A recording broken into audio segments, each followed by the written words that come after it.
On a Tuesday edition of Cleveland Browns Daily, brought to you by Ballybet, coming soon to Ohio on 850 ESPN Cleveland. Merely Bow in the Great Sea at the undisclosed location. The sun is shining, my friend. It's gorgeous, gorgeous. It's a beautiful thing, but I got to tell you, boys, Hit me. I'm a little bit nervous right now. I'm not feeling like I was. Oh, no. I received a text from somebody Oh, God. who believes that they have identified the undisclosed location. This may or may not be Nana. Oh, no. And she sent me this and asked me if that looks familiar. And I said, no. I said, I've never seen those trees before. Never. Is what I said. So there are people out there right now working the internet, trying to ascertain, scouring, trying to identify the undisclosed location. And I was told by this individual that Gibbe's clues that he let slip the other day were instrumental. I'm sure they were in their process. I think he secretly is undermining the undisclosed location. I mean, not even so secretly. Not. I think he wants people to know where. No, not at all. What I think though was there were a couple people today that walked up to the fence over here. We might need RJ and Boykin on, patrol now, because if it's that easy to find the undisclosed location, then I don't feel safe. I'm like Ebba. I don't do well at parties. Yeah. That's where I'm at. Right. With that. Yeah, I thrive. I'm in a kegger tonight. Yeah. Incredible episode, by the way. I think it's the best. If you haven't watched Succession yet, stop listening for 5 minutes, but it's Tuesday. Disclaimer. Yeah, I think there's enough time. You have 5 minutes. Stop listening. We'll be done with this in 5 minutes. Yeah, I think there's enough time. So probably the most incredibly visceral fight scene between a husband and wife I've seen since Tony and Carmella in Whitecaps is the way I kind of felt about it. It had, though, a calmness to it. Just the calmness to it was a little bit of a contrast. Yeah, the to Tony physicality. Soprano. Yeah. It was just people standing there being like, you want the real truth? Bootsy, here you go. Here you go. Okay, ouch. I'm going to hurt you now. Okay, I'm going to hurt you even more now. Okay, I'm going to really, really, really hurt you now. And I don't know where they go. I don't know where to say for after that. Once you've the final haymaker of you're unfit to be a mother, once that happened, then at that point there's no coming back. No. And I'm Team Wamsgams, to be honest with you. It's amazing how far that's come, because if you think about how bad he was in the first season, like how hateable. Yeah. By the way, your team a guy who had a fake emotion for having to fire a bunch of people and then mocked Greg while Greg was firing them. Like that's how bad all the people are on that thing. He's the only person that I even like on the show at all. Well, period. I think full stop. Yeah. I hate Real quick, Greg. just big picture. I think I used to think he was great. Me but too. I do hate him now too.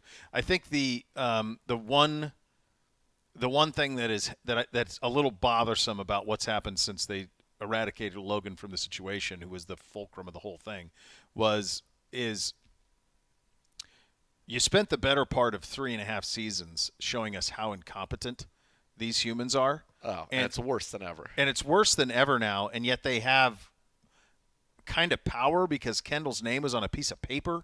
Like, that's crazy that a company that size would allow for think of all of the things that Kendall has screwed up and all of his own screw-ups over 3.5 seasons. The idea that he would have any say or sway in anything, to me, is farcical.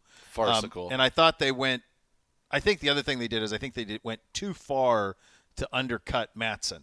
Like, not only the blood sending stuff, but also now his numbers aren't right. It's like makes no sense. So much, and he's not even a real coder. Like, okay, so what happened here? Like, how did I didn't like that. I don't think like that either. Undercut him too much. Like, the blood thing alone was weird. That alone would stop the deal if that got out. So that stops it. So the idea that I don't think you needed to add all this other stuff.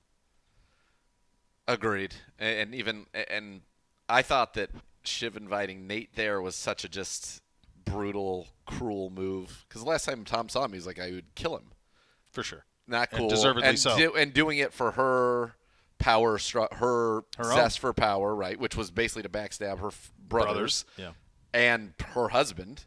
Yeah. Because she was going around. For sure. He's gone. He's a joke. It was an enthralling episode, but also a rough episode, and it left me being like, oh, the other person I like is Jerry. I thought that was a great Jerry episode. I could have got you there, but no. now? No. No. No. And by the way, I'm controlling the narrative about everything. You're giving me a ton of money, and if you do anything at all, Yeah. I have very incriminating things on you That's that right. will blow you up. So don't try me. Yeah. I like the con man, too. The con man. Con man's play is pretty great. Oman. Let me go ask my woman about Oman. Diplomatic plates. So great. We'll walk right through the airport. Who cares about the salt? We'll walk right through. So that was great. That part was And great. I think I do like, I'll be honest. So I I think like Frank and Carl, all those guys. Frank, Carl are fine. Jerry, I really like. Carl's my Wamsgams guy. I like. And Carl's great. And then I think I like Madsen's number 2. Oh, my God. That guy's amazing. I think I like that guy. He comes I'm a in. big He's fan like, of that Greg, guy." you're a dingleberry, Yeah. a hanger-on. Amazing. And then they're blows just smoke blowing right smoke in his face, spits on him. Yeah. Amazing. I like that guy a lot. I don't know Yeah. who that guy's name is, but he's good. Yeah, I think he must be the Yeah. guy that is cast as like when the credits roll. There's somebody who has a very Well, he was. like Thor Swumbendomben. You know who that guy is? No. He was the guy who sided with Cersei in the final season of Game of Thrones. Wait, what? The Iron Fleet, not the Iron Fleet. He took over Pike. That's the sailor, the brother? Yeah. Are you sure? Yeah. That's gonna blow my mind. Yeah. Well, I forget what that guy's name is. The guy who sides with Cersei to give her the ships. The one who shoots down the dragon from a boat? Yeah. From a moving boat? Yeah, which is just not so stupid. That guy. It's the same guy. Wow. Yeah. That I did not see. I don't know why I didn't put that together. It must be his beard that I Yeah, was able to- a much thicker beard now. I'm gonna find him. I don't have verification. I'm almost positive though. I'm like certain it's the same guy. I like it. I'm just trying to find him on here. He doesn't even make it in a. He doesn't make it on the top cast of Game of Thrones. The guy played a massive role down the stretch. Anyway, all right, but yeah, great episode there. Barry drifting into very dark territory. I have not gotten into that one. So good. The first 2 seasons are so good, and it's still good. It's just we're gonna see how it ends. We'll see how it ends. Succession. They only have 3 left. Of Succession, right? Yeah. Yeah. That's it. Yeah. That's the end of it. Great show. Brutal. Just absolutely unbelievable, in my opinion. Brutal fight. That was you're just watching that like, whoa. Yeah, it's this guy. Yikes. Same guy. What's his This name? guy. Same guy. What? Yeah. That's unbelievable. It was Euron. Yeah, Euron. You're on. Yeah, that guy. What?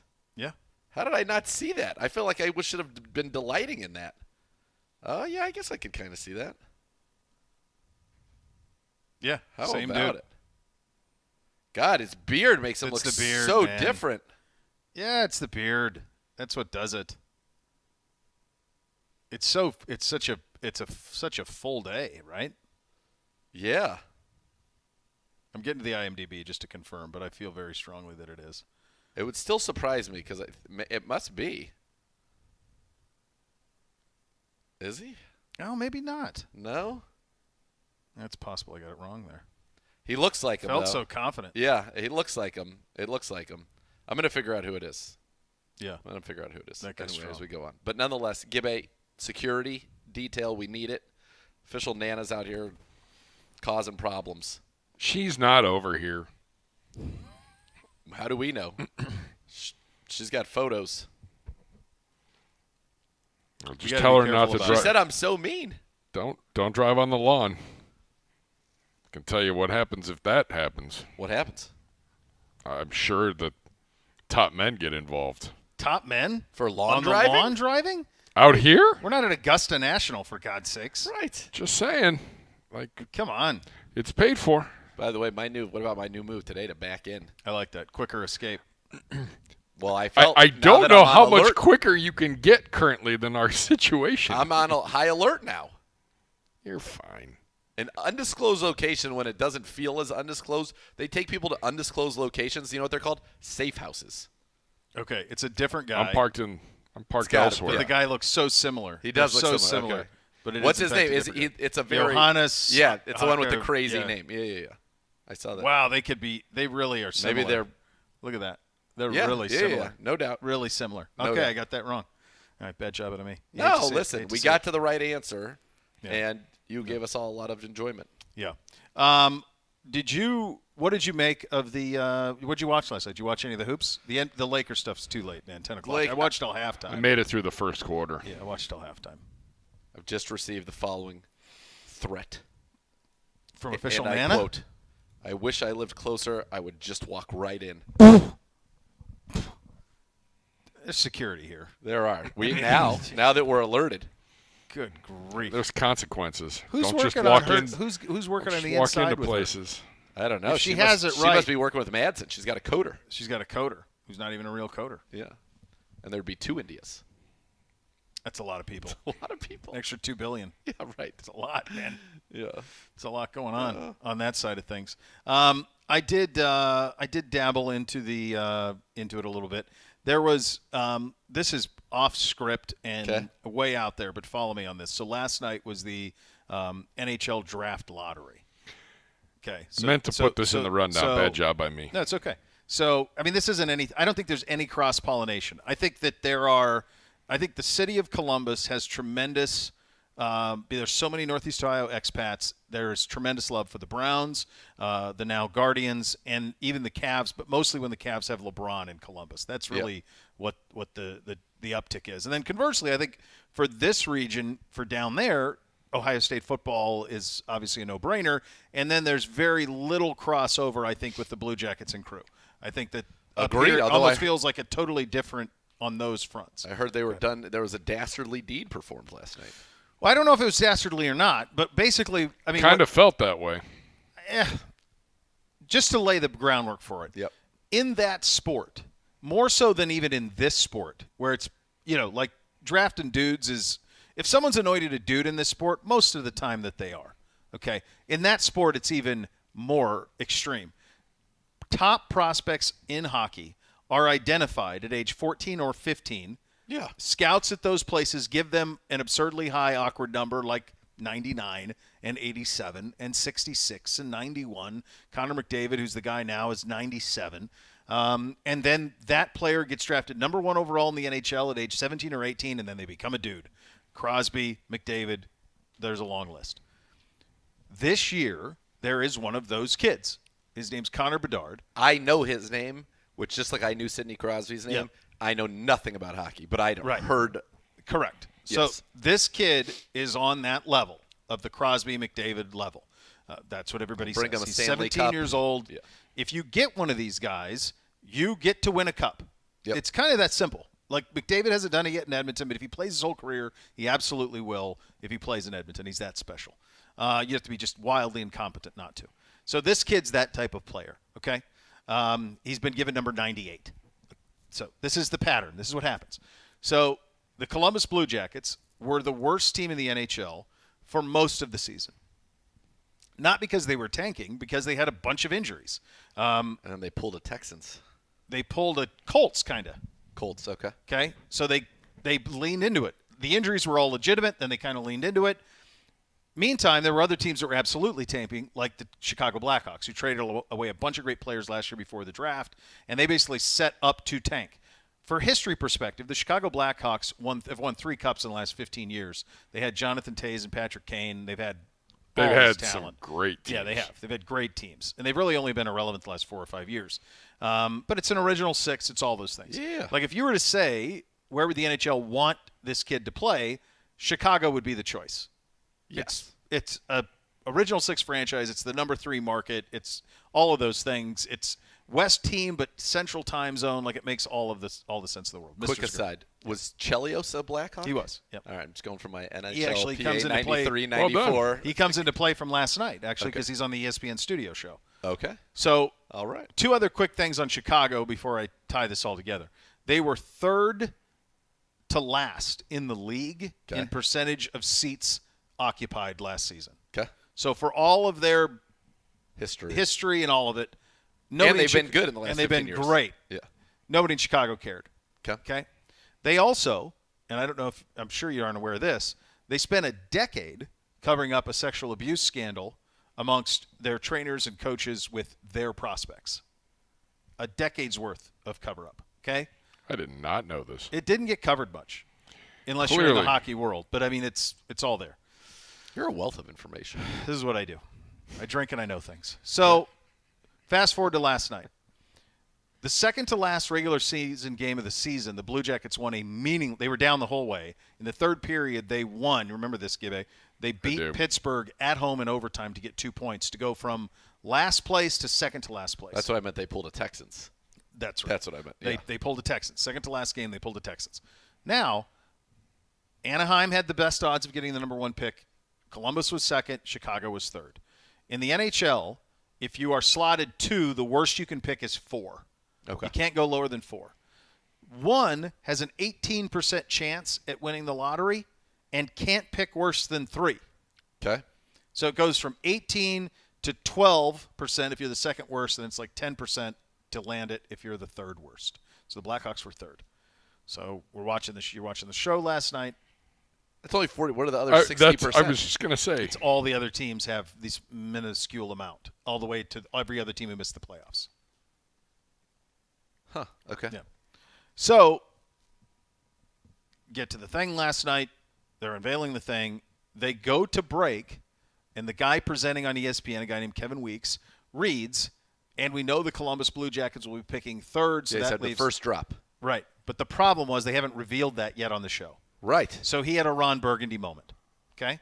So what I think happened is Wow. the prompter operator in Bristol, or wherever they're headquartered out, probably Bristol for that, the prompter operator moved to the next tease. Yep. Weeks read off the prompter and gave it away, even though the envelopes for like 5 minutes. Even though the envelopes haven't been revealed yet. Yep. So this leads to everybody. Conspiracy, conspiracy, conspiracy. It's rigged, it's rigged, it's rigged, it's rigged. Oh, my God. Da, da, da, da. The actual lottery was actually done 2 hours previous to that. There were reporters for The Athletic, including my friend Aaron Portzline and others, who were in the room when the lottery results were actually known. This is a Ron Burgundy moment. It wasn't a rigged moment. But it begs the question. The lottery still could have been rigged. They still could have made sure that the Chicago won the lottery. It begs this question. Astute point, Mr. Emery. Why not just do the damn balls in front of everybody? Agreed. And have all the transparency. Just do it there. That's how the NBA does it as well, right? There's no reason to have a closed door. Nobody cares about production value. Just have them pop. Here's the number. Here's the team. This is them. Why would you create this two-pronged attack on this thing that leads people to believe that there is no integrity in the sport? Isn't that how the NBA is as well? The NBA goes behind closed doors too now. I feel like they have to certify. Yeah, it gets like certified like 2 hours. This is what it needs to be. There used to be though, like the ball would pop up, you read it, that's the team. That's what it needs to be. There needs to be 100 balls. Yep. They're all going, and one gets shot out, and whatever logo's on that, that's who gets the pick. Every Saturday night, they do it around this country for state lotteries with big money on the line. Why line. can't you do it for sports? Right. What's the harm in it? Yeah, do it live. Right. So Bedard is the prize. There's a kid named Fantilli. The second kid's supposed to be pretty good, too. He's really good. And the difference between Bedard and that kid apparently is less of a gap than between the second kid and the third kid. Of course. And who's picking third? And who's picking third of the Blue Jackets. They're going to get a fine player, but they're not going to get anyone who's going to help them next year because everybody else is going to be developmental guys. It'll be 2 or 3 years out before they play. So you go from, on one night, I mean, it's basically what happened to like the Memphis Grizzlies with the LeBron thing. Like we are tremendously lucky in this state with how we've won lotteries with LeBron and Kyrie. It's crazy. Wiggins, all of that stuff. Like we've been so lucky. That franchise down there in 16 years in the lottery has never moved up, not once. Well, one time they did. They went from 4 to 3. They've never moved up to 1. The only time they drafted number 1, they had to trade up to get Rick Nash, who was their best player in the history of the franchise. But you just think about the swing of that. You would have gone from like, hey, let's go win a cup in the next 5 to 7 years, to just road to nowhere build. It's just it was tough. The drama of it was incredible. Tough. Incredible. I can't. Someone's out of a job. Somebody blew it on the prompter in the production. Yeah. In that, you know that, like you have to read prompters for stuff, whether it's when the stuff's on the prompter.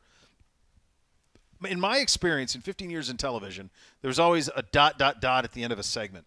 across the prompter. So the numbers read up like this, and then when a segment is over, there's a ... to let you know as the anchor, okay, we're done, we're on to the next, right?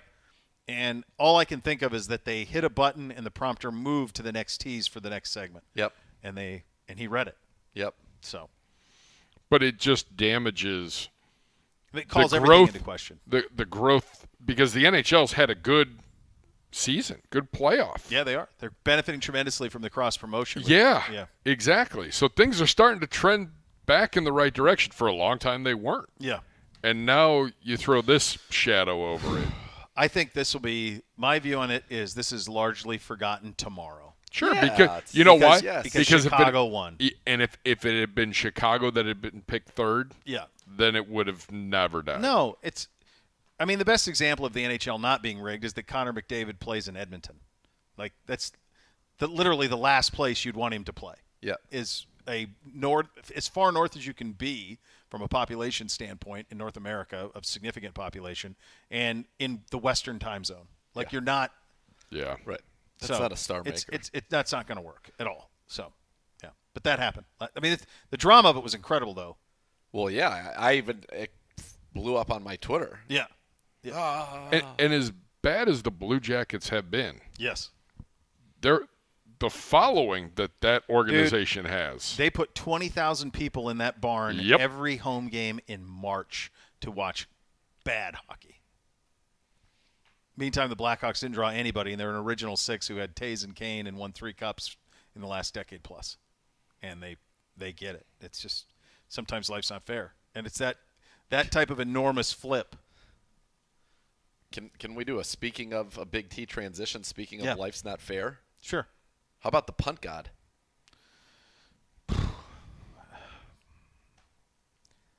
Go ahead. For those people who don't know, this kid was coming out of San Diego State, Matt Araiza, and was punting the ball 90 yards. Oh, yeah. I don't remember exactly where he got drafted. I'm pretty sure Buffalo. I know he got drafted by the Bills, but wasn't it like a reasonable of rape? Yes. By a young lady down there at San Diego State? The Bills drafted him in the 6th round. Sixth. I thought it was pick higher. number 180. That feels more reasonable. Okay. But nonetheless, to draft a punter, what's the last time a punter got drafted? Yeah. Right. I guess one did get drafted this year. Anyway, he's accused of rape. Mm-hmm. Again, I do think we need to find a balance in our society of you are innocent until proven guilty. Mm-hmm. Like anybody can accuse anybody of anything. Correct. But you're innocent until proven guilty. But at the same time, if he were to be guilty, they don't want to run the risk of him being on their roster when he's convicted. So he gets cut. Yes. And basically is out of the NFL. Well, it turns out yesterday it was released that he is innocent. In fact, he wasn't even present at the time, and that it sounds like there was a lot of consensual things that happened with other people, but not Matt Araiza. So he wasn't even there? That's correct. The prosecution. It has been determined now that he was not even present at the time of the alleged incident. Man, I saw this morning, but I'm right now I'm just like looking on ESPN just for the story. I don't see it anywhere. The new evidence shows that former Bills punter Matt Araiza was not present at the house when a woman alleged that he had sexually assaulted her. Evidence instead shows that the accuser was having consensual sex with several other men that night. Araiza being falsely accused of the crime caused him to lose his job, and it is So obviously he needs, he ought to be back in the league. His talent would certainly allow for that and be the case. And then, where is the damages on that front? Is that her as the accuser, or is it the prosecutor? Were charges ever brought?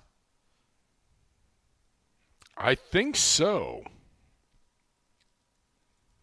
Now, I saw this morning, but I didn't have a chance to really get into it. Yes. So I'm just curious, like, was he ever charged? Well, or is this just accusations? No, because I'm looking at something on Buffalo's news radio station. Yeah. The former Buffalo Bills draft pick was cut by the team before the start of the season over allegations. The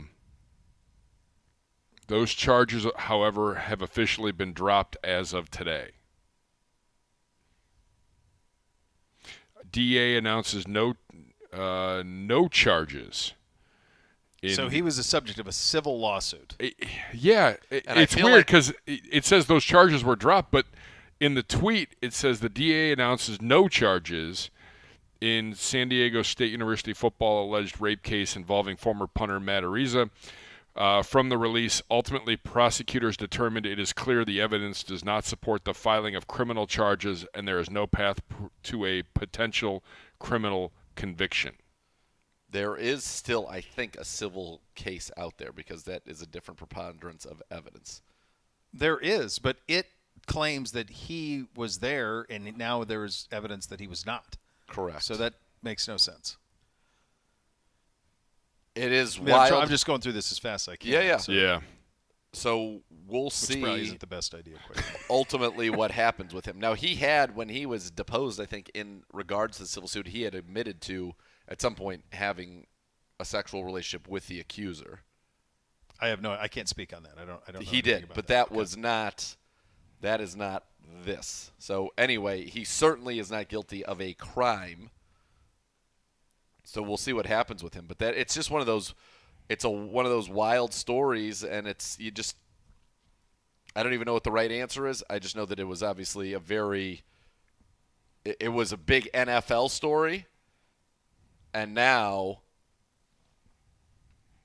who knows what happens with this kid? Who knows if he ever plays in the league again? Who knows? He should. If he right, I mean, it feels based on this. It feels like if these facts are the facts. Yeah. So we'll see. Yeah, that is absolutely wild. Yeah, that's one of the. I don't have enough on it to be able to speak articulately on where that thing ought to go. No, but that's wild story. It is a wild story because it was one of those things you had heard so much that it became just fact, and then he was gone. Right, evaporated. Right. Yeah. I'm curious to see if the Bills will ever say anything, and I wonder in a situation like that, they cut him so that I would imagine they don't control his rights. He is a free agent, I would imagine. Right. Yeah. Wild. That's wild. We have some details on the NFL schedule, which will come out Thursday. We will get to that coming up next. Also on the program today, we'll have a conversation with Jordan Akins, our new tight end from Z. So you have that to look forward to, which is very nice. We should also mention here out of the gates, we do have a couple of roster things. We've waived defensive tackle Ben Still and wide receiver Marquez Stevenson as well from the roster. So you have that information that is out there now. All right, coming up next, as I mentioned, we'll go around the league, take a look. We're getting closer to schedule reveal day. We're off and running on a Tuesday edition. Cleveland Browns Daily, 850 ESPN Cleveland.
The car, truck, or motorcycle accident caused you injury, call the injury lawyers at 1-800-ELK-OHIO for a free case review. Elk and Elk's a proud partner of your Cleveland Browns.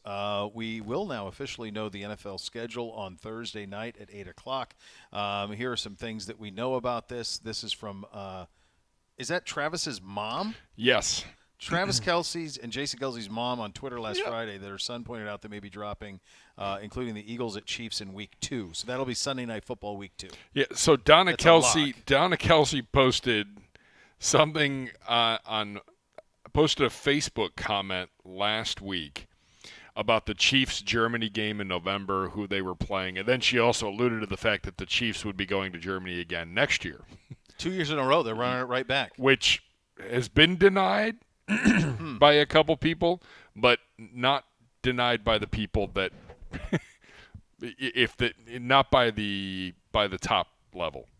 So some guy responds, looks like a great chance the Eagles play New England and Germany. Apparently we were there to play one of them. That being the case, no shot they put that game in Germany. You may have 2 trips overseas this season. She was talking about Philly playing over. This guy was talking about Philly playing over there and whatnot. And then she, out of nowhere, she just goes, Chiefs plays Eagles Week 2 in Arrowhead. Oh, there you go. So that'll be Sunday Night Football Week 2. Could you imagine then?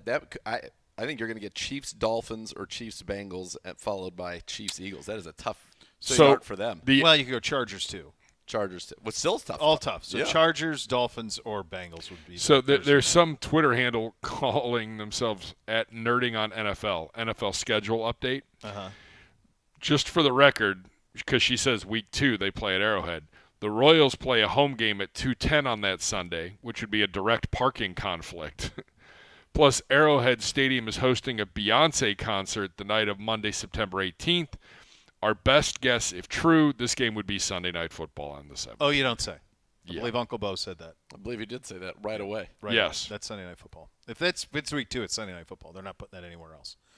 My guess is that's be way up on the draft rankings of games. Here's the problem here. This is why this thing is – they thought it was going to be delayed. Yep. They're having to draft every game. So in the old days – you would draft each week. You'd look at the week. You'd draft Thursday night, Sunday night, Monday night, and then and also America's Game of the Week, the 425. Then everything else was just slotted. AFC games CBS, NFC games Fox, AFC teams hosting NFC teams Fox, opposite CBS, done. Yes. That's it. Now, because they got rid of the parameters, every game is being drafted.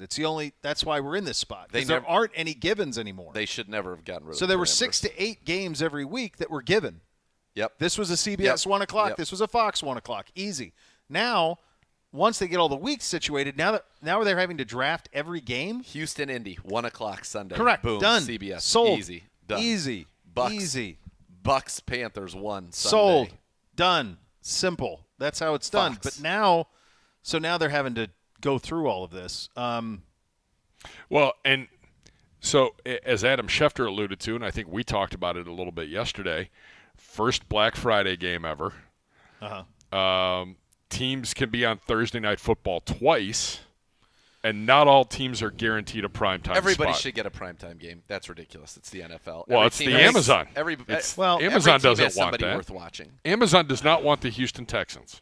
Well, they got C.J. Stroud. No, they don't. I'll tell you the least I think there's less attractive teams than them now that they have I would agree. First-round pick quarterback. Tampa is a tough watch right now. That ain't great. Arizona without They just signed Kyler. John Wolford. They're loading up. Boy, Arizona, that quarterback room is Arizona loaded. without Kyler is pretty brutal. Real quick. Yeah. Back to we were talking about Donna Kelce. So Rich Eisen did a segment on his show, tagged her, Travis, and Jason. It said, did Donna Kelce already spoil a couple of the Chief Kingdom's key 2023 matchups? Okay. She responds to Eisen on Twitter.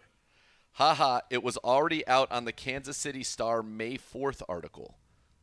I am not privy to anything, LOL, which I would think that she wasn't privy to anything because I don't think our players know. It's not like Travis would know.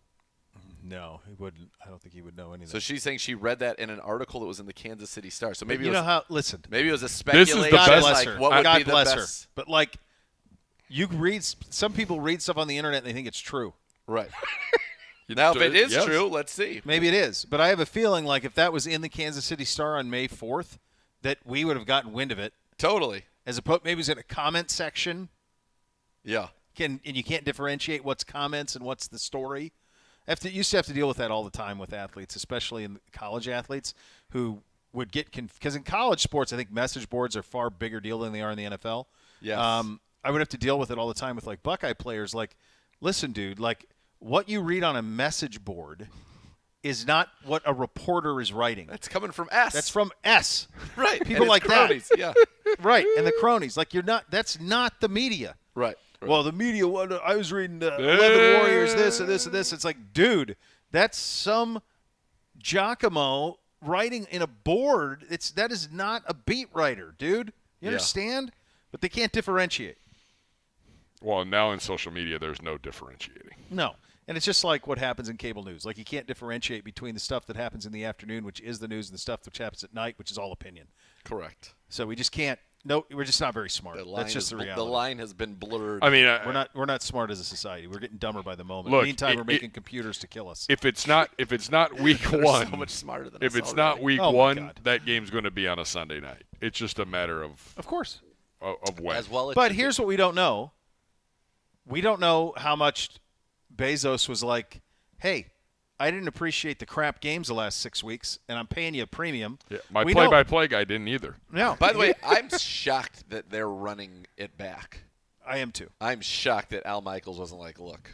I think he likes Herbie as a person. Herbie's about as likable as can be. Totally. But I think that I'm surprised too. I'm surprised that they didn't pull Sean. Well, no, Sean Payton's coaching. I'm trying to think who could be in that, who could have slid in. Didn't they do what was the first round playoff game? Didn't they do the playoff game? Mm-mm. They didn't do a playoff game? No, they said goodbye that last Thursday, and that was it. Who did the play? Why am I blanking? Was it Dungy? Did Dungy do a playoff game? Dungy did a playoff game with Al.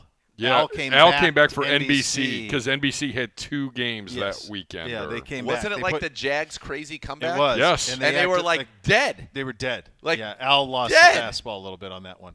It was like he got. It's one of the worst performances. He Okay, was I knew it was in Al. Jacksonville. Yep. It was a night game in Jacksonville, and it was awful city. It was overwhelming opposition. Who the hell did they play? Chargers.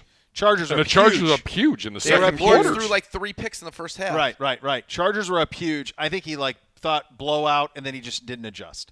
And he was probably pissed off too because I'm sure he likes the Chargers. He's from L.A., so he thought, I'm sure he had some sort of interest. But that was one of the worst it's broadcast one of the worst, games ever. It really was. It was very, very bad. It was. He's my guy, but that was totally tough. That was tough. I'd love the truth serum. Get him. Yeah. Talking about some of the things that he endured. Right now, ESPN is paying a premium for Buck and Aikman.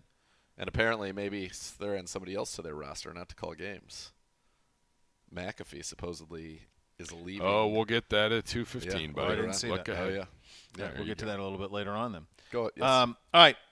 No, you said you were ESPN. ESPN, Sunday Night Football, Amazon, plus Fox and ABC, who need a big game, or Fox and CBS, who want big games at 425. Yeah, Nance Romo's on. They're doing that game. So how do you what's the pecking order? How do you decide who's getting the draft picks? Do you think it just changes every week? Because right now, we're sure that Amazon's paying a premium for theirs. We know ESPN's paying more for theirs now. And I know that CBS and Fox get to protect X number of games. Is that still the case? It is still the case. Okay. But it's not a lot. I want to say it's only a couple, like 2 or 3 games they can protect. All year? Yeah. I mean, their job is to create television shows. Correct. So you want to put the most marquee matchups in the best slots that you can. But the other thing that to me that's wild about this is that it's all flexible now, right? After the middle of the season? It is, but who gets the ability to flex? Like, can Monday Night Football flex too? I thought it was Sunday and Monday. I don't know if Monday can do it this year. Starting next year, I think. And then they were talking about flexing on Thursdays, which you cannot do. Well, that got turned down at the owners' meetings, but it's not dead. It should be dead. You can't tell somebody, hey, you got to play on Thursday this week. No. You can't do that. I got to tell you what.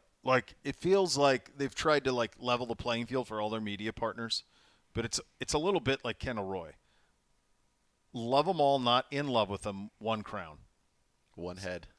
One crown. There's got to be one who has pecking that's order. the last head to put a crown on. Oh, no, he's wild in confidence. So, this is 5 days ago from Yahoo. Flex scheduling will expand to Monday Night Football beginning in 2023. Yes. Games will be able to move from Sundays to Mondays and vice versa from Week 13 and beyond. The NFL would need to make those switches with at least 12 days' notice. Okay, so then if Sunday Night Football and Monday Night Football want the same game, who gets it?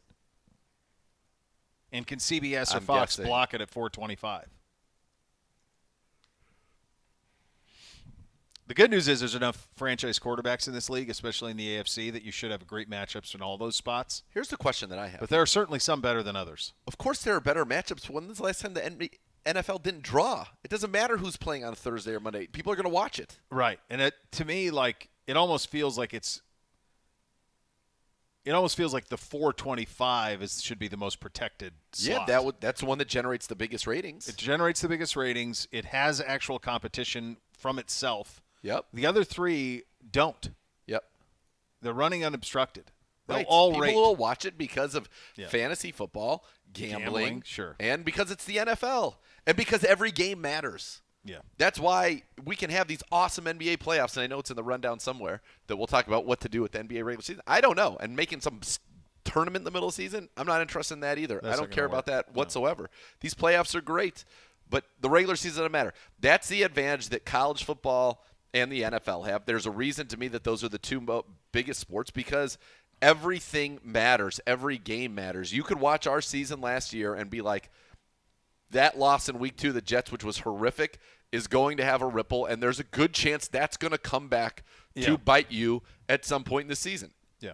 And it did.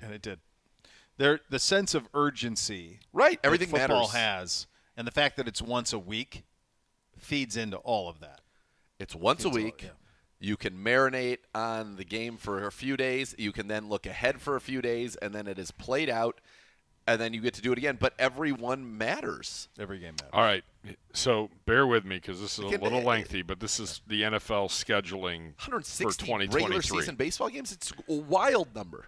Flexible scheduling will be in effect during the following windows. For Sunday nights, it may be used twice between weeks 5 and 10, and in the NFL's discretion, weeks 11 through 17. For Monday nights... 11, that's most of the season. I'm assuming like week 11 is like Thanksgiving, or week 10 maybe is Thanksgiving, and that's why it's... Okay. For Monday nights, it may be used weeks 13 through 17. So of those two, who has priority? If they both want the same game. The games initially scheduled for Sunday night on NBC, Monday night ESPN or ABC are tentatively scheduled and subject to change. Only Sunday afternoon games are eligible to be moved to Sunday night or Monday night, in which case the initially scheduled Monday night game would be moved to Sunday afternoon. So in other words, Monday can't take Sunday and Sunday can't take Monday. Yeah. Right. Sunday afternoon games may also be moved between 1 p.m., 4:05 and 4:25. I still think that you have to have a pecking. There must be some pecking order between NBC and ESPN, but they feel right now that they have more juice than Fox and NBC and CBS do. It does feel that way. That CBS and Fox can't stop anything from happening. So if I'm Fox and CBS and I load up on the games I want early, I'll take all the early good games because I can't control the back end. My guess is that would be, when you talk about the hierarchy, that may be how it is. Like in the beginning, they get to protect a couple games here and there, and then as the season goes on. And maybe that's why Fox said, why do we need to invest so much in Buck and Aikman when we're not even going to be guaranteed 2 or 3 years down the line of having the best game? Well, they're going to get a Super Bowl, though. So is ESPN, though, now. Yeah. ESPN's going to get a couple of Super Bowls now. Correct. So that's on a 4-year rotation? Amazon is not, right? No, not yet. Not yet, they won't. Look, it's going to end up being – and is there still a max of primetime games, or now can you play as many as you want? I mean, could they put – No, there is a max on the primetime games. So I've 5. seen that from numerous media But outlets. even with flexes? Right now, come the flex window, and I think the flex window would be after week 11. I mean, you're going to end up with the Chiefs playing a ton of primetime. You're going to end up with the Eagles, big market. Bills. Cowboys, because they always put Cowboys. If the Giants are any good again, they're going to be down in there a ton. Yeah, the Jets are going to play a ton of primetime. Jets are going to play a ton. Jets will play the max. The max. Mm-hmm. Absolutely. Let's do that tomorrow on the show. 5 teams we're most interested in. Okay, I'll roll that over. We'll do. Oh, they never would have known. Never would have known. Matt Bowen, top 13 remaining free agents. Cleveland Browns Daily, 850 ESPN Cleveland. They don't have the rundown, Gibby.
Hey, friends, renew your home for the last time with my great friends at Renew Home Exteriors Siding and Roofing Products.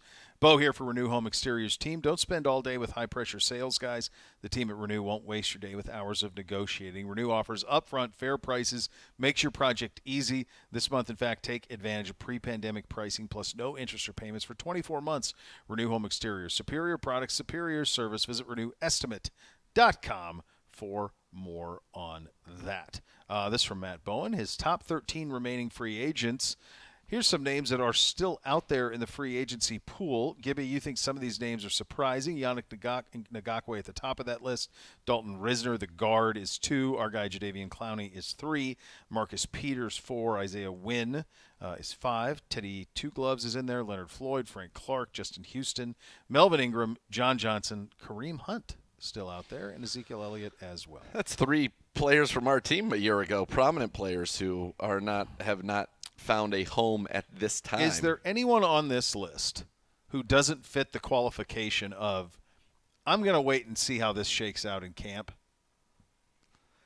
Probably not. John Johnson, remember, it was done that he was going to the – on like a day, he was a day one free agent signing with the Chargers, yeah. And then it didn't work out. The guy that I would say maybe that doesn't make the most sense only because he's played in the league for just 6 years is Ngakoue. But, you look at Ngakoue, he has at least 8 sacks every season he's been in the league. 8, 12, 9.5, 8, 8, 10, 9.5. And he's done it amazingly as a pass rusher that's pretty good. He's played for 5 teams. Started with Jacksonville. Then he was with Minnesota, finished with Baltimore that year in 2020. Raiders in 21, he has 10 sacks. Last year, Indy has 9.5. To me, that is the guy that if we could bring in and say this is our extra pass rusher, that would be great. The other guy who would fit as well. We've mentioned Frank Clark quite a bit on this show. He is a productive player. He's been in the league 1 year longer, obviously, than Ngakoue. Cleveland native, too, Cleveland on Clark, native, right? Yep. Michigan kid. Went to Glenville. Yeah, Michigan. Second-round pick by the Seahawks in 2015. He has not been as productive, by the way, as Ngakoue. Last 3 years, 6 sacks, 4.5 sacks, 5 sacks. And he was a Pro Bowler, though, 3 of the last 4 seasons, even though with only 8 sacks, 6 sacks, 4.5 sacks. I just think Ngakoue can get to the quarterback. And the other guy that I think would make sense if we're looking for a veteran is Justin Houston. Now, Justin Houston, a little bit longer in the tooth, but boy, did he give us fits when we played the Baltimore Ravens this year. And I think he's a guy that absolutely can still get it done. He had 9.5 sacks last season. He's had 9 or more sacks in 4 of the last 6 years, 8 or more in 5 of the last 6 years. So those are the 3 names that jump out to me on that list. Absolutely. I'm shocked John Johnson doesn't have a home right now. Clowney is definitely waiting. I do think it really is surprising me John Johnson has not found a team yet. I guess I remember it now that I read it with Justin Houston that he had 22 sacks in a season. Yeah. Back in 14. I knew he led the league in sacks 1 year. I wouldn't have said 22 because that's double. His second and third best seasons are 11. 11, yeah. So, but yeah, so 2014. Bust out in 14 where he goes. Yeah. First team All-Pro. Yeah. Yeah, he's got 4 Pro Bowls under his belt, a first team All-Pro. I think he could certainly, like I said, last year he was very good against us. I'll be honest with you. I think we need one of these guys. I'll take one of them all day long. I think you need one. I think you need somebody that you can count on opposite Miles and hope that some of the young guys develop in it. You have Obo too, but like that guy had 5 sacks in his last 6 games. You're counting on him to. But right. I want knowns. If we can get a known, I'm for a known. I'm always for a known when it comes to the pass rush. There's nothing wrong with that. And it also, the fact of the matter is, it would leave us, in the event of an injury to Myles Garrett, it would leave us to be incredibly thin at that position. I think if we could bring a Yannick Ngakoue in here, you bring a Frank Clark in here, you bring Houston, one of those 3 I think would be really, really nice for this football team. But at the same time, you draft a guy in the 3rd round, Alex Wright, like he's got to be a player for you in year 2. He's got to go. They like Isaiah McGuire. He's got to be a player for you. But I do think, I would not be against that at all. And I think Ngakoue, just as far as a pure pass rusher, he gives you a lot of fits. He's probably built most similarly to Obo. I think he's around 6'2", 250. Houston's a bigger guy, 6'3", 270.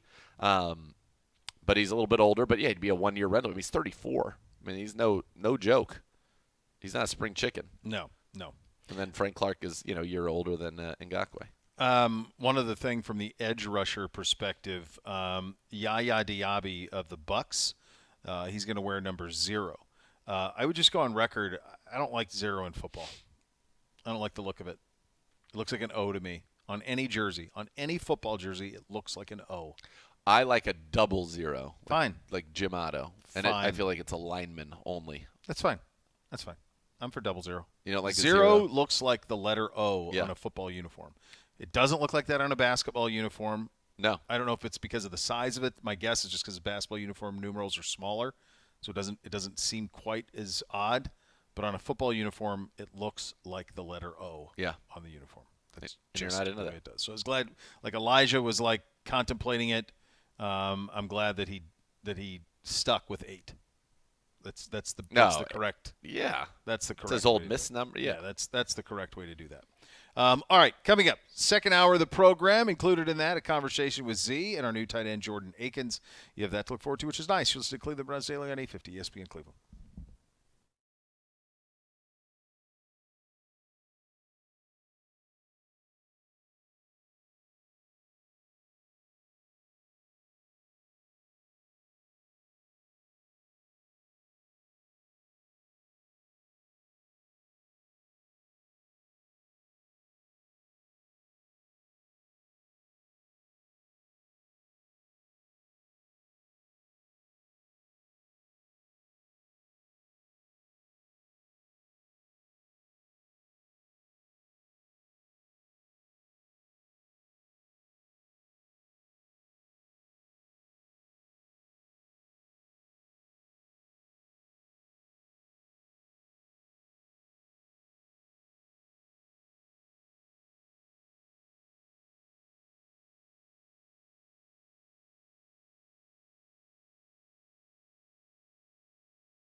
Experience full throttle family fun at Monster Jam. World-class athletes, the 12,000-pound monster trucks tear up the dirt. Wide open competition of speed and skill. Witness massive stunts, big air, backflips, fierce head-to-head battles for event championships. As big as it gets, the most action-packed motorsports experience for families in the world today comes to Cleveland Browns Stadium on Saturday, June 3rd. For more information, go to clevelandbrownsstadium.com. And now here's Z with our new tight end, Jordan Akins. Joined now by Browns tight end. You're down. And Jordan, first of all, welcome to the Cleveland Browns, man. I appreciate it, man. Thank you for having me. So let's talk about how you got here. This offseason, obviously you have familiarity with our quarterback, Deshaun Watson. You guys had some success together down in Houston. What kind of was that process like for you? Because you get to decide where you want to go as well as the teams that have interest. How did it kind of match up that you wanted to be a Brown and the Browns wanted you here as well? Well, I trained in Houston, and Deshaun trains in Houston as well. So we train at the same facility, actually. So one day go in and, we're training, and some of the Texans players asked me, if I'm going to sign back.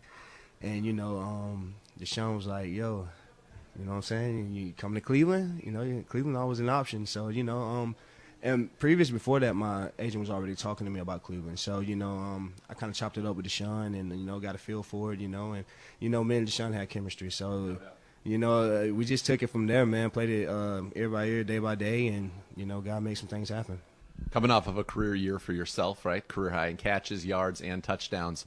What do you think kind of helped click for you last year? And then now, where do you think you can even take that now that you're back with your guy, Deshaun Watson?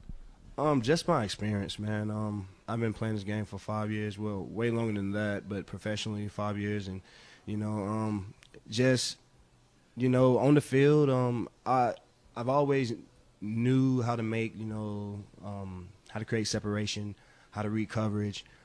It just was very difficult with, certain quarterbacks, some young quarterbacks. So, last year, we had me and Mills had chemistry from the year before, and they kind of just let me spread my wings, and, and we actually got to talk and communicate and get on one accord about routes. So, he helped me out, I helped him out, and we helped the team out. We produced a lot.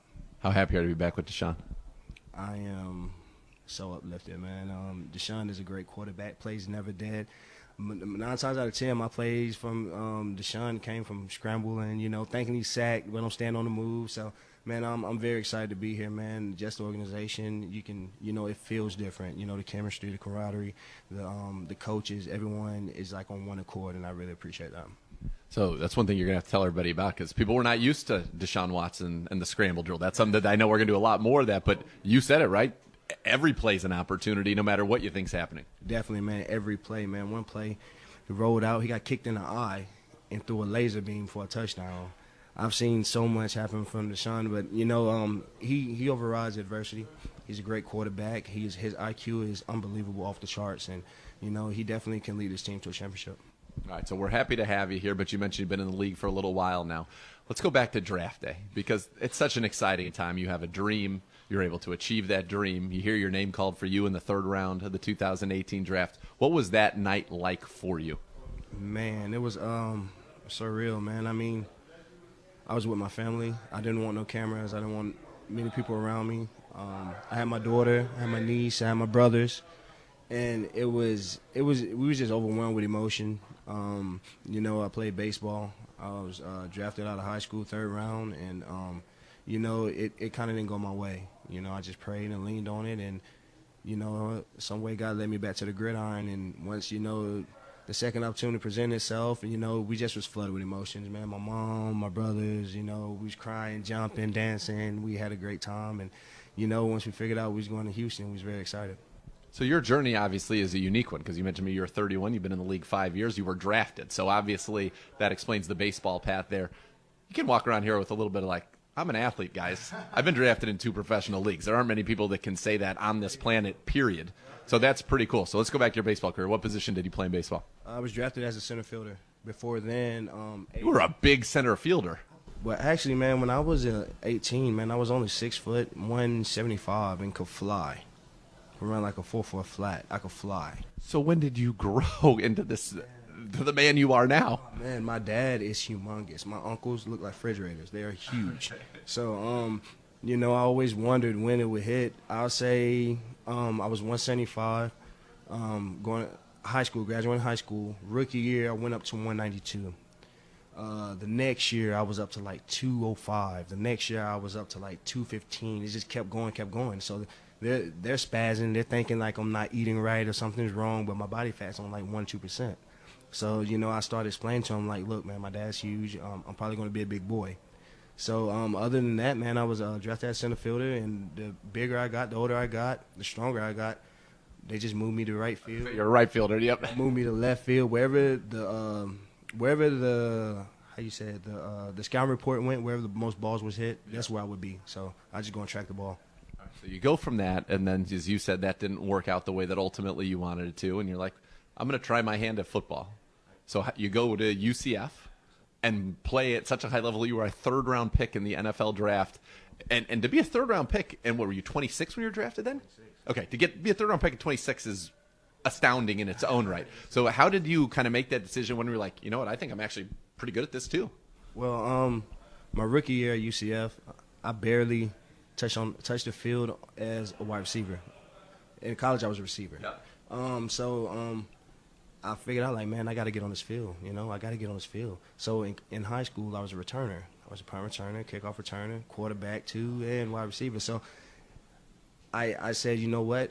Let me play some special teams, coach. So George O'Leary was like, okay. One day he was like, I'm big. So he was like, you're a little too big to be back there returning. So he gave me a tryout. I caught some balls. I'm a baseball player, so I track the ball very well. And he gave me a shot. In my first return, I think it was like 72 yards against Penn State, my first game back. And wow. Yeah, we broke about 2 or 3 that game. So how did you get from that to tight end? Grind my way up from that. The second year I was, 2015? I was a returner and a receiver. First game came out, man. I think I want to say I had like 2 tutties. But then I tore my ACL. Okay. So when I tore my ACL, I sat and I recovered. I came back, and Coach Sean Beckton, who was the cornerback coach at the time, converting to a wide receiver coach, he told me, said, look, son, it's a lot of money in this tight end. It's a tight end spot, and you could be a hybrid. You can create a lot of mismatches, and, and in space, we know what you can do. So, I just leaned on him, and, throughout my recovery, he taught me a lot as tight end, and I took it from there, and God's blessed me. Unbelievable story. It's awesome, by the way. And yeah, I've played outfield, I've played receiver, I've been a returner, and now there aren't many tight ends that have ever been returners at any point in their lives, maybe in Pee Wee or something like that, but certainly not in college. And so here you are now. Blocking, I imagine, is probably the biggest adjustment for you, and you haven't even been doing that long. No doubt, man. No doubt. Blocking is... Wait a second, I just want to run around and throw me the ball. Yeah, let me track it. Yeah. Blocking is definitely a different breed, man. It's a mindset. It's a want to. It's effort. And you definitely got to put on some pounds for that. So, I put on some pounds, man. I'm about 245, 250. I range from there during the season. And, I put my cleats in the ground. I do what I got to do for my team. How excited are you coming to an offense where they love tight ends here? Kevin's Fancy absolutely loves the tight end position. You'll have 2 of them out there a lot. You'll have 3 of them. And I know our offense is going to evolve with Deshaun and maybe a little more 11. But there's always roles for the tight ends and guys that can create mismatches in space like you. For sure, man. It's an honor, man. Like, I've been playing against you guys for a long time, the Browns, and that's one thing we always say as the tight ends in Houston. We're like, man, if we could just get some of these screens, if we could just, open up, like if they use us like the Cleveland used their tight ends, it'll be awesome, man. I remember watching like Hooper and Njoku and even Harrison, man, like some of the routes they run, they stretch the field, they shut it down, seam six, you get to read the leverage of the defender. When I was in Houston, I was only labeled as like flats, sticks, Back at 30? I have speed, but they wouldn't let me take the top off, So it's like just the freedom, man. It's just like shackles being, released from me and just being able to showcase my talent. That's all I want to do. And thankful from last year, Coach Lovie Smith, believing in me and giving me the opportunity and, to showcase my talent, and God bless me. And now I'm back with Deshaun, and we're ready to get this thing rolling. He believes in you, too, and I think all the Browns fans will as well. Awesome. Great to meet you. Welcome to the Browns. Amazing story, and can't wait to see you out there on the field making plays. I appreciate you having me, man. I appreciate everything. You're up. You think he could be a little bit of a sleeper weapon? Absolutely. Deshaun likes get that him. Feeling, right? He's already looked very good, and talking to some of the coaches, they are impressed. And again, this is all on air, but you can just see the way the guy moves, the way he runs routes, the speed that he has. I think that is definitely an under the radar pickup. And listen, he's the guy that set everything in motion, right? He catches the touchdown. Both. He catches the 2-point conversion to knock the Houston Texans out of the number 1 overall pick on a 4th and 20. He from Davis Mills. But, yeah, he's got some speed. He had some success with Deshaun Watson in Houston together. They know each other. Crazy story. Such a good baseball player. Goes that route, drafted, ends up, going back to college, is a 26-year-old rookie and is still a 3rd-round pick. I mean, that's incredible to me. And so, yeah, good move tight end, can catch the football, and I think absolutely will be a weapon. And, we're going to do a lot more 11 personnel this year, but we're still going to have stuff from under center with 2 tight ends and with Akins and Njoku and then Amari and DPJ or Amari and Elijah Moore or DPJ and Elijah Moore. We're going to be able to create a lot of mismatches, or you even put Goodwin out there in some of those 12 personnel looks to just take the top off the defense.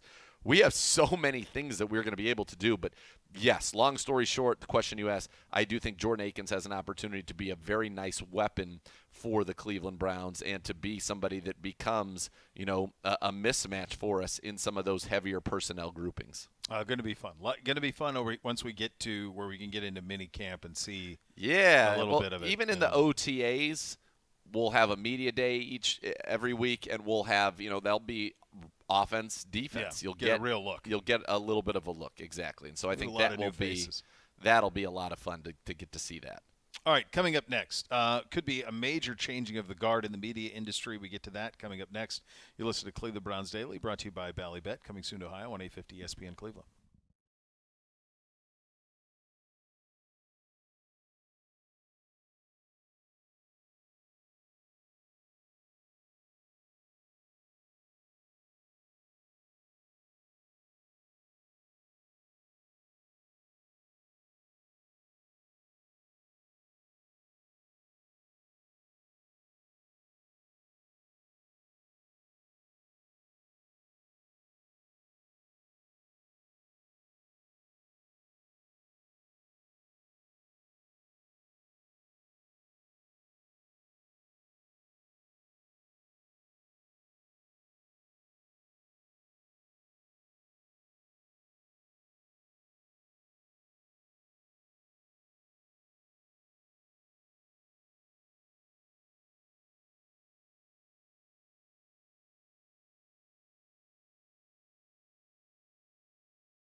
Barking Backers, presented by Milkbone, is the Browns' newest club for pet parents worldwide. Sign up today at barkingbackers.com. Barking Backers, the fan club for dogs. Can I one beef that I have here with the undisclosed location?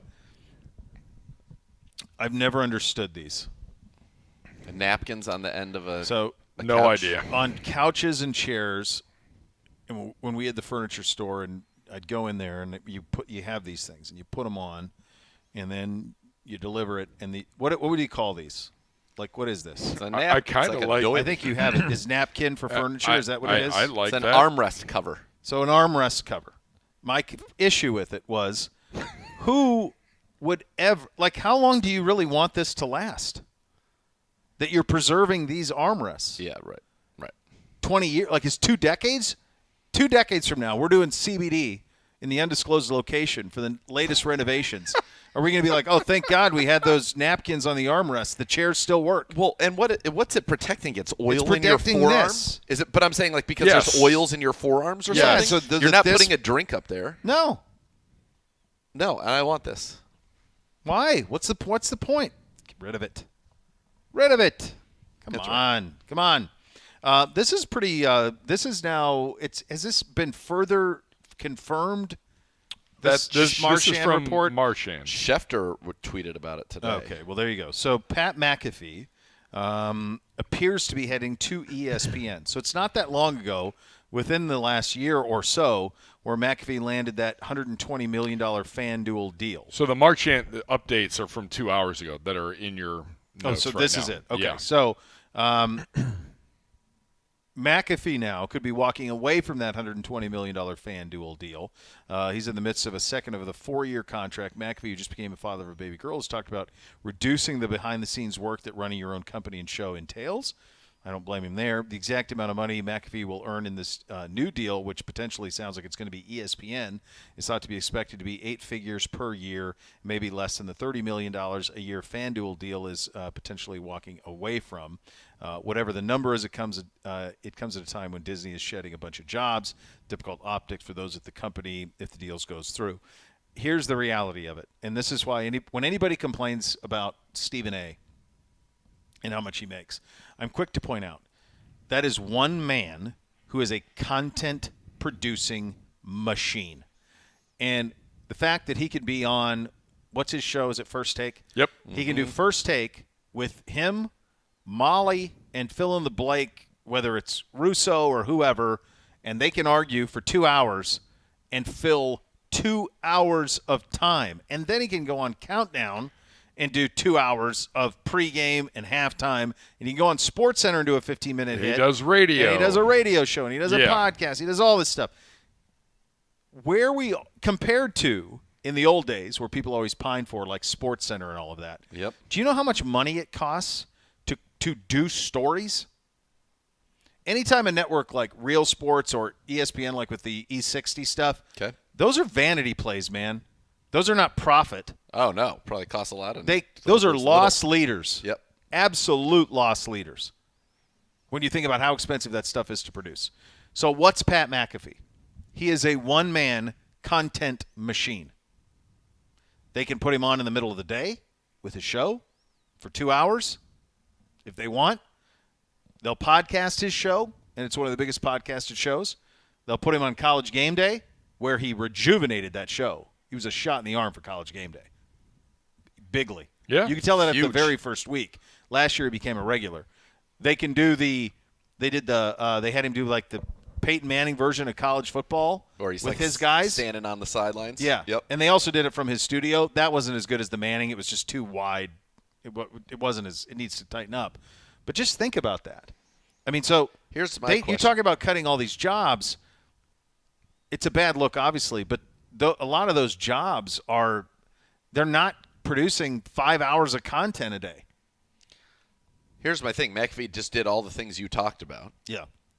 But I like the fact that he is running his own show. Yeah. All of a sudden, you go to ESPN, you're falling under the Disney umbrella. There's a lot of stuff on his show that is. That podcast will change, especially if it I goes to like TV. how free he is. He's free to Yep. say whatever he wants, free to use profanity when he wants. There you have some edgy content. I like that. Wouldn't you think they would have to keep that? It's Disney. You No. you don't. Doesn't you Disney don't own get to, Deadpool? Yes, but you don't That get to is- do. It's different. I think it's very different when he's And gonna I be said on that ESPN. sort of. I don't know know, if Disney don't they? does own Deadpool. I know he's Marvel, but I don't know if they own him or not. Stand by. My point is, I get your point, though. It's going like, does to be he have to toned play down, by corporate and yes, rules, there's- or is he allowed to? You know, because like when Simmons had his podcast on ESPN, like the Open would say, occasionally touches on mature subject matter, viewer discretion or listener discretion. As part of Disney's acquisition of Fox assets, the company took over Fox Movie Studio, which controls limited Marvel IP, including X-Men, Fantastic Four, and Deadpool. There you go. Good job by you. So, you know, I think if you're McAfee, you have got to protect what that show is. But I also understand from his perspective, like he's already made all the money. So let's say if he finishes 2 years of the deal, he's made $60 million. So his cut of that, let's say, is 30 by the time he pays everything else out and everything else. And now he's looking at, all right, I don't have to manage people. I don't have to do payroll. All I got to do is my show, and you're going to pay me 10. I show up, I come into work, and I leave. And I do $12 million, and they'll do it at his place. part of what I Do it in think is Indy. also cool about him running his own show is he's able to reward his guys. He's such a great guy. I bet he He's does taking that. care of I them. think they're all I'm going to. guessing they all in come. the You You article. think you'd say at some point though, ESPN's going to say this guy's not worth this much. So that's what happened to Levitard. Yeah, and then That's he what left. led to his divorce. Was they tried? What was it? One of his Greg producers? Cody's kid, I Yeah. think. Greg Cody's kid, who's a columnist with the Miami Herald. They tried eliminating his kid, and Dan got pissed off about that, among other things. Them trying to stifle what he said, so forth, so on. But that's what my Then he point. went So out on look, his that's a own. perfect example. Yeah, that's the doppelganger of it. Is and he was not happy there. I know a lot of people. Have been very fortunate to spend a ton of time with the great Dan Patrick. Did not like their yoke. yeah. It's a yoke situation. there and he is is a yokeless right now. certain- He can do what he wants. He can do WWE when he wants to do WWE. He can do But what's making him stop? this? ESPN. What would make him not want to do that? Why would he take less to take on the yoke? because he obviously is alleviating some other responsibilities that Correct. he currently has. But if I would Or say streamlining. why Maybe can't he's he just delegate that to I don't know. other people? It's possible he's just good at too much stuff when it comes to internet, his of content, because he's damn good on WWE. He's great on WWE. He's great on that. He's great on the college football. He's great on his own show. Like, he just Yes. might be too good at everything. You know what I mean? Yes. I'm with you. Like, it would be hard for me to give up what I had built. I probably would do what you said. I would find somebody to manage the stuff that I find inconvenient. Unless he's worried about a FanDuel disappearing 5 years from now. Or DraftKings or whatever. Or whatever it is. Yeah. But I mean, so what? You've made $120 million over 4 years. Yeah. You're done at that point. And he's making money from the WWE. Yeah. And he's making money from And he ESPN of right course, now. he's got a bunch of revenue streams right now. Yeah. Yeah. That must be a good reason to do it. I don't That's a know. fascinating To walk story. away with 2 years left. That's what, Obviously, that's when I was like- like, wow. what Obviously, is- there's more to it in terms of what he's dealing with behind the scenes that's forcing him to even look into all this. Or uncertainty somewhere. It's got to be. There's just we don't know the full picture. I Correct. think that's probably fair. Yeah. There's no way for us to. I just don't. I like him because he's so him. I think Yes. it's critical that here's the other thing about him. He's great, but like Rodgers put that on the map. Rodgers coming on that show Every exclusively every Tuesday launched it. To new heights. Yeah, for New sure. level. That's game record. Tuesday. Yeah, because what are they going to do? What are they going to do with your boy? AJ? What are they going to do with AJ? What's ESPN doing with AJ? Well, he's sitting there just smoking his stogie. Smoking stogies. Are they going to pay him six figures to smoke his stogie on there? I don't know. Great question. I can text him. My guess is the leverage that McAfee has. He says this is what everybody getting paid, and that will be true at the beginning. My question is, how long does that remain true? Yeah. Well, and how long's his show? Is it 2 hours? I think so. Yeah, So it's like 1 to 3, or is it noon to 2 or something like that? it's on Yeah. often while we're on. Yes. Yeah. Yeah, because I talk to his producer all the time about getting him on. Yeah. 12 to 3-ish. Okay, so 3 hours is Yeah. the show. So think what that block would do for ESPN's daily programming if that was on every day. And you Yeah. didn't have to worry about it. I mean, never deal with it. Like, that's just there. There's tremendous value for that for them. All right, AP will join us next. We'll try not to put him in a body bag. We'll do a little bit of higher or lower. You're listening to Cleveland Browns Daily, brought to you by Ballybet, coming soon to Ohio on 850 ESPN Cleveland.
All right, welcome back into Cleveland Browns Daily on 850 ESPN Cleveland.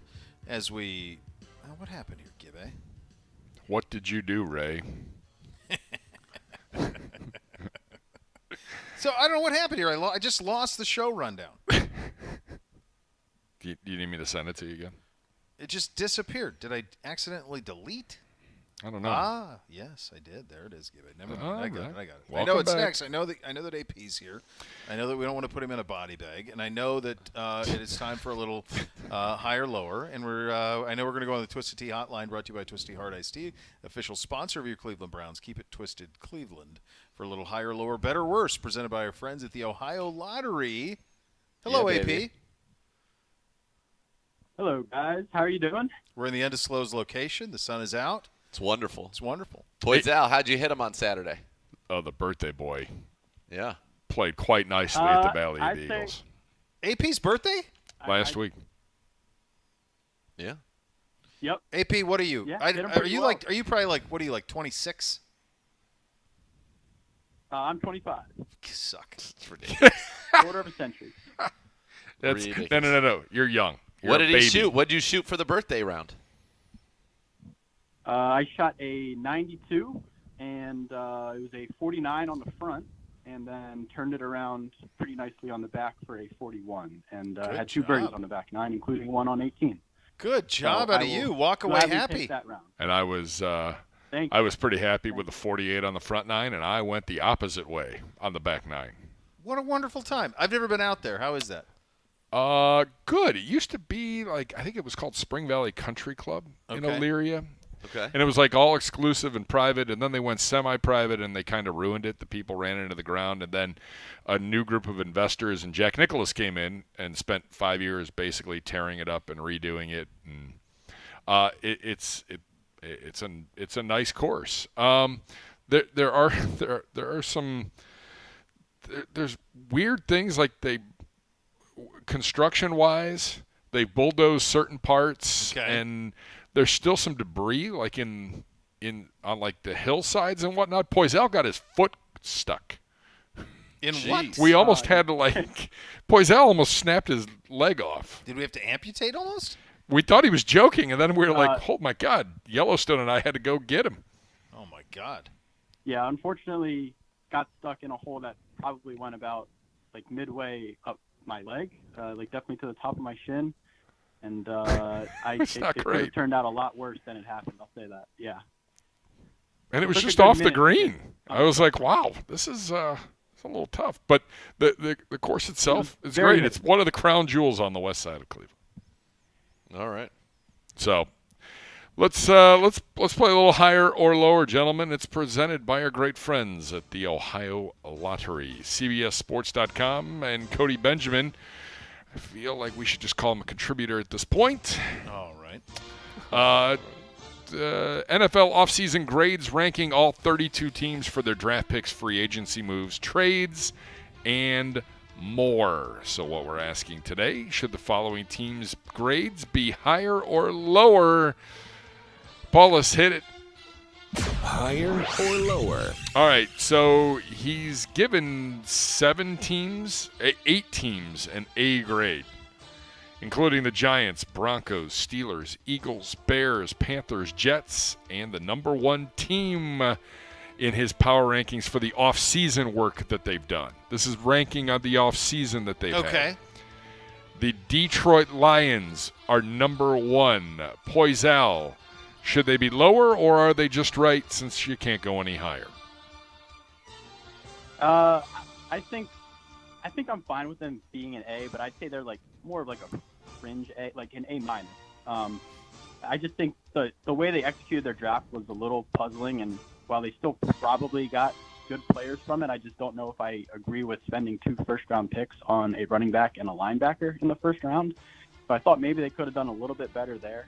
But, they've still made some really big additions to the defense. They got Cam Sutton, Emmanuel Mosley at cornerback, and now they've got C.J. Gardner-Johnson for safety too. And, the defense was always what they needed to attack the most this offseason, and I think they've done that. So I think you can still give them an A minus for that regard. I just think the thing stopping them from getting a full A is just the draft was just a little puzzling. I thought they could have done a little bit better there. I believe Mr. Bishop would disagree with you, and Zagura, it's not even your turn, but No, look, Bishop first. They had a very nice offseason, and they blew it in the draft.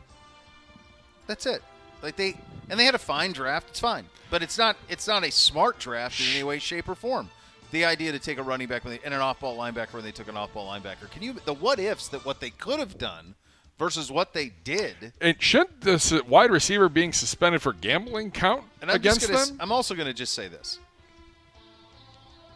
I think there are, for me, I don't know. Am I stepping? I don't want to step too much on what you got going on here, Gibby. Let me just make sure. Can I hop in for a second? You don't address either one of these teams in your thing. So let's just say this. The number one on this has got to be one of two. The Jets, who got Aaron Blinken Rodgers, or Philly. Correct. That has to be one. That's it. I don't care which one you pick. One of them's number one. One of those two. Yep. And I would even go a step further, and I'd say one of the other ones I think you'd have to say the Broncos, getting Sean Payton. I feel like that is a great offseason. Let me ask you this.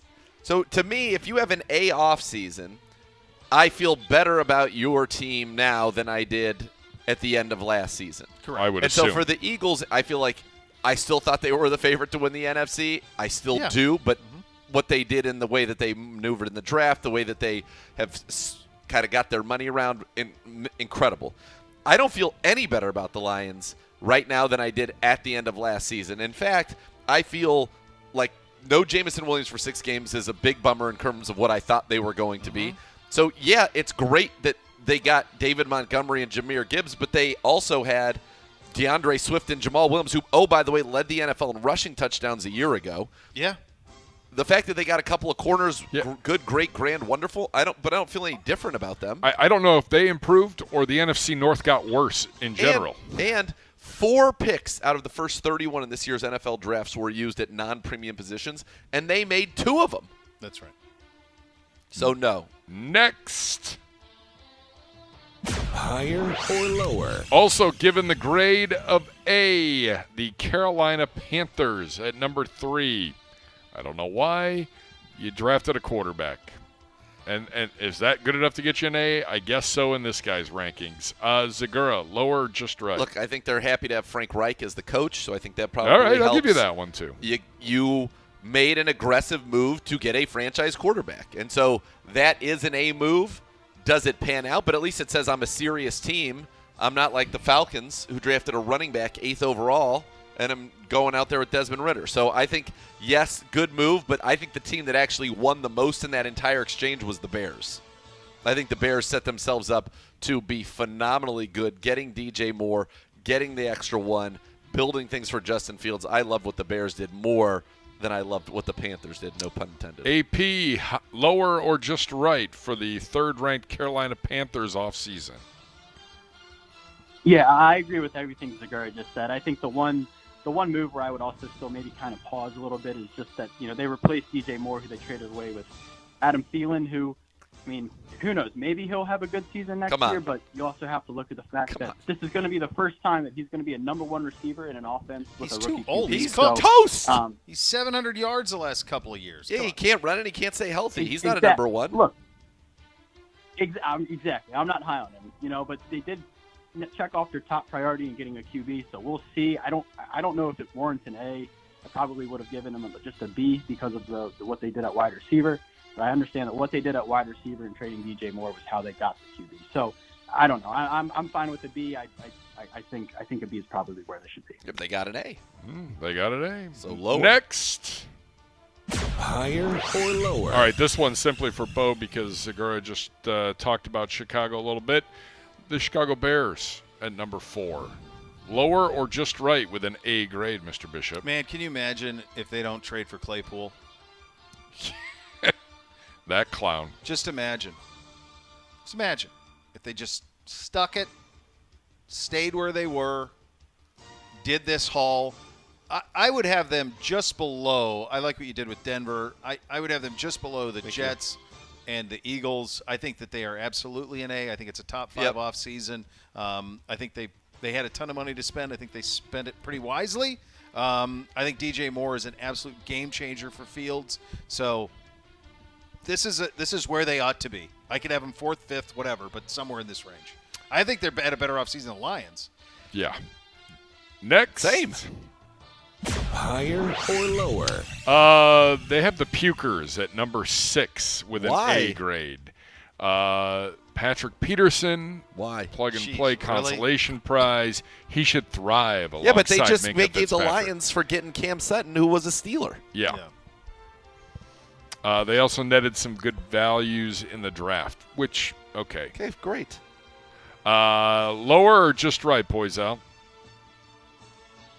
No, I would have them at probably a B. I think they're getting an A just because everybody's riding the hype of their draft class right now. But we won't really know of all the players that they picked, and they're saying it's a great draft class. But we're not going to really know until midway or end of the season how good those picks are and what it means for next year. So I would say a B. I mean, Patrick Peterson's a great pickup. Isaac Somali, the guard they picked up, also good. But, there's still a roster that's got other holes in it. So I don't know if it's an A grade.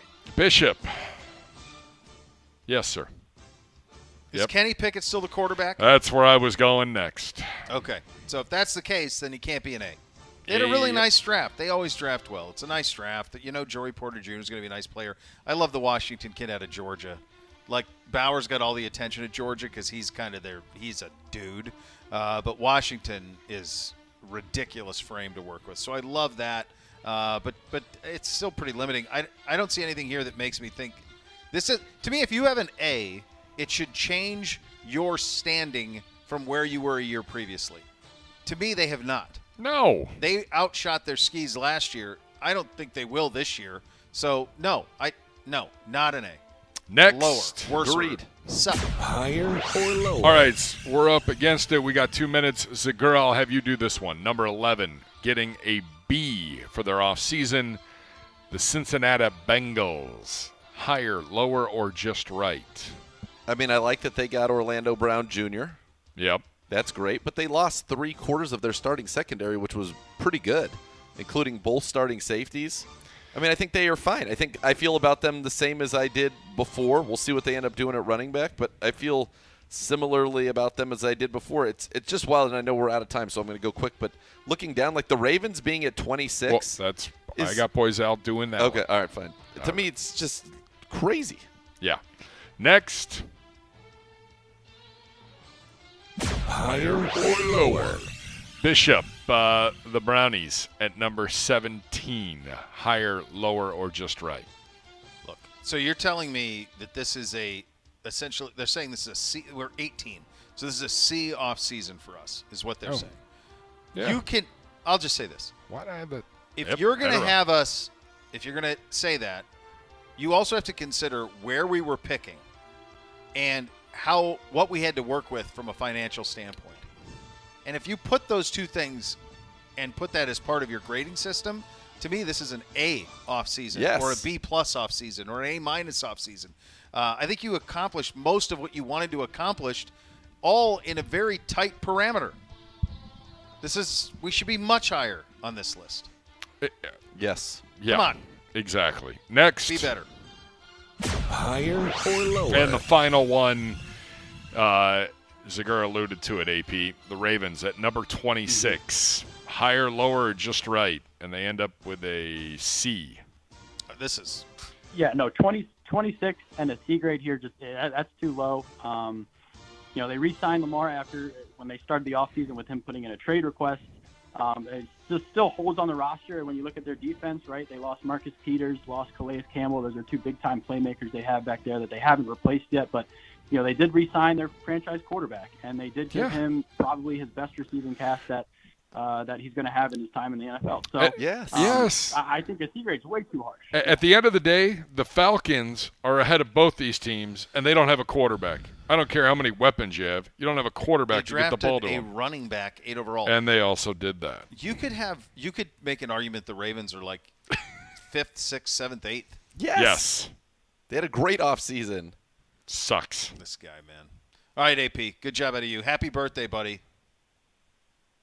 Thank you, Bo. Thank you. All right, very good. The great AP joining us on the Twisted Tea Hard Iced Tea Hotline, official sponsor of your Cleveland Browns. Keep it twisted, Cleveland. So much more to come from the undisclosed location. Cleveland Browns Daily, 850 ESPN Cleveland. Hi, gang.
You're darn right. I mean, I just look at this attire. This is a splendid polo out of you. What do you think about this? I love this polo. I'm a navy blue guy. Yeah. You and I are dressing in opposite hues. I'm usually a navy blue. You're usually a black. Yeah. Yeah. So that's right. I mean, I love your outfit. So black that went that T-shirt hoodie with some camo shorts. Get out of here. Yeah. I'm trying to be a little, keep it classy. I like it. This is not my normal style. This was a gift. I like it, though. I think that's good looking. But the company, Unreal, I think it's actually Adam Thielen's golf company, his golf wear company. They sent some stuff to the Miz, but it didn't fit him, so I picked up a bunch because this isn't my normal style to have. I deal in a lot of solids or camos. Yeah, but it's subtle. It's great. Like the patterning in it's very subtle. Yeah, I'm into it. It's a good look. Thank you. Very good. Well, enjoy it. It's going to be a beautiful day for it, for sure. Can't wait. All right, next level is next. Next. That's right. We're back tomorrow. Cleveland Browns 850 ESPN Cleveland.